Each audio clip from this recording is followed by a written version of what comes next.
Hi, I'm Jason Tiedick, and I'm going to show you how to give an amazing presentation that will wow your audience and get them to thank you afterwards. Now, that was a hook, and I'm going to show you how to do one of those. Before I do, I want to tell you a story.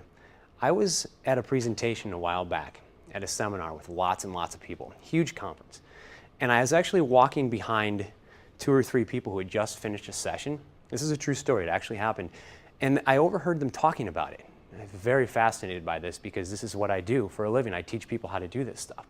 And one of the people said to the other one, "That was one of the most amazing presentations I've ever seen. Do you agree?" And the other person says, "Yes, it was so unbelievable. I was just amazed by it." And I listened to them some more, and I heard them talking, and they were giving all these reasons for why it was so good. I'm curious to know what you think.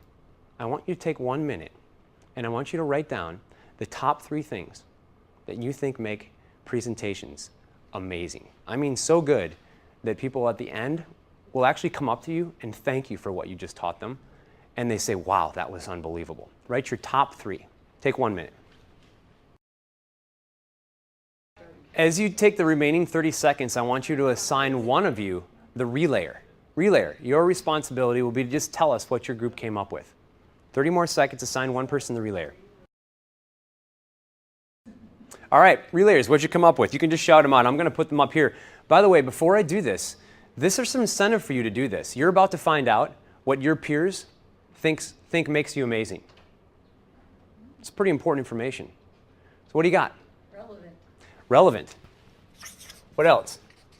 Audience at ease. So the audience is at ease, comfortable. High energy speaker. High energy speaker. An involved audience. So the audience is engaged and involved. Enthusiasm. There's enthusiasm. What else? New information, not something I already know. So it's new information. Tell me more about that. What do you mean by new? Valuable? Well, valuable, but yeah, just something that I wouldn't know if I hadn't gone there, or I'd have to do a whole lot of other research to find. Got it. Okay. Short. It's short. Yeah, and by short, I'll bet you mean not just time, but the things in there, everything that's there, it's no fluff. It's everything that I need. What else did you come up with? Isn't it interesting that in the last 1 minute, I couldn't write fast enough? Have you ever been in those presentations where you ask a question and there's that awkward silence where nobody says anything? And you don't want to say anything because you're afraid to look foolish. Make a note, the number 1 fear of anyone in your audience is looking foolish in front of their peers. And yet, somehow, I got you all to speak within the first 5 minutes. How did I do that? How did I put you at ease? What did I assign you? You want to know our opinion. I wanted to know what you felt make great presenters.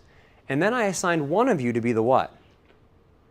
The relayer. And if you're the relayer, who are you speaking on behalf of? Yourself or others? You're much less apt to look foolish when you're speaking on behalf of others. Also note that what I did a really neat trick that you all can do at the beginning of your presentation. I asked a focus question that is meaningful to you. So I got a twofer out of this. First thing I got was what you think makes amazing presentations, but I also got what you want to know how to do. Isn't that neat? I wouldn't have known that I could have emailed you beforehand, but I didn't know who was coming. But now that you're here, I simply said, what do you think makes great presentations? And within 3 minutes, I got the top 7 things you want to know how to do. Because you wouldn't have said it if it wasn't important to you. Isn't that neat? Well, let me actually model for you what we're going to talk about here. I'm going to teach you, and if you look up here, here's my agenda. I already gave you the hook. This is what I actually suggest you do. You stand up and you say to them, I'm going to teach you X. I said, I'm going to teach you how to give an amazing presentation that wows your audience and gets them to thank you afterwards. And here's how I'm going to do it. And then I show you this. And I give you these deliverables, and I say how I'm going to do it. And I'm going to model everything I suggest you do. It used to drive me crazy when I would go watch presenters and instructors, professors, teachers, didn't matter, and they would tell me to do something, but they wouldn't model it. So I had no idea how to do it. Everything I teach you today, I'm going to show you exactly how to do it by the way I do it. Now, did you notice the way I started this off? I showed this agenda and I told you 3 things. Do you remember what they were? I told you why you'd want it. That was the hook. I told you what you were going to get. Those are these things. And I told you how I was going to do it. That's how you start your presentations. You start with a hook, you show them an agenda, and you tell them those 3 things. So let's get started. By the way, if you look at this agenda up here, I'm going to scroll through each one of these things up here, and 25% of you desperately cling to this. You want this PowerPoint handout with exactly where we are at any given time so you know exactly where we are and where you should be. Some of you take or leave this handout. That's fine too. But all of you need it. All of you need to know where we are. So I'm going to suggest that this is how you set these up. So let's get started with how to prepare. The first thing I'm going to suggest is that you create a snapshot grid. Now I actually have one of those right here. This is the exact same PowerPoint presentation that you have, except that for every slide I have written under this what I'm going to say, but I didn't write everything I'm going to say. I wrote a snapshot grid. What that means is I can look at this, and at any given moment I can find one key word that will let me speak for 2 more minutes. That's what you need to do. You need to come up with keywords, and I recommend starting them with action verbs, because those are the only things you do. So if I look down here, I can immediately see the next thing I need to talk about. I can put this down and talk. This is not a crux. You can have this with you. They don't mind, as long as you don't do this. This is not okay. But this is okay. Notice my hands to my sides. It's very professional looking. It's not your hands that people look at. What do you think the #1 thing they look at on a presenter is? The face, and specifically where on the face? The eyes. They want to know that your eyes are looking at them. Because if they are, you know what you're talking about. If they're not, you're not very credible. So this is my script. I recommend a snapshot script. The other thing I'm going to suggest is that you focus on your audience. And I want you to write down 2 numbers for me, 90-10. This is how you do this. 90% of your brain, and you guys tell me, should be focused on the audience or what you have to say. Which one do you think it is? The audience. 10% is what you have to say. If that's true, how well do you need to know your presentations? You need to know them lights out. And here's how you get there.